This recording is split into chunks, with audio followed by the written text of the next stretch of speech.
how to link PayPal to Testerup. So basically what you need is to have your PayPal ready and Testerup, of course.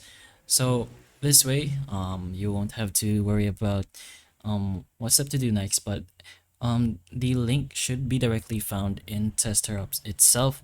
So once you're there, you can go to the Payout tab, Account section in the Tester app or website.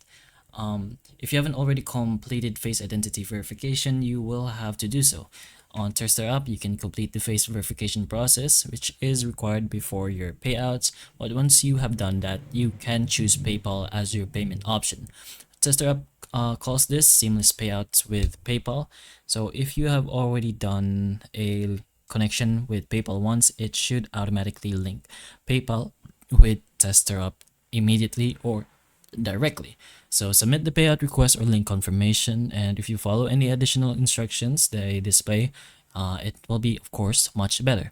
Wait for the payout to process, and the platform will say once you link PayPal and hit thresholds, you can initiate this payment. So make sure the name or email on your PayPal account matches what Testerup expects. So use the email you use in PayPal on the PayPal account you want to use, of course.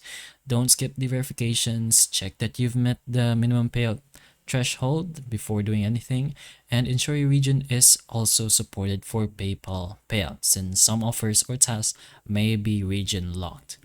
But hopefully the information of this video can help you, and if it can, please like and subscribe for more videos like this, and that's all.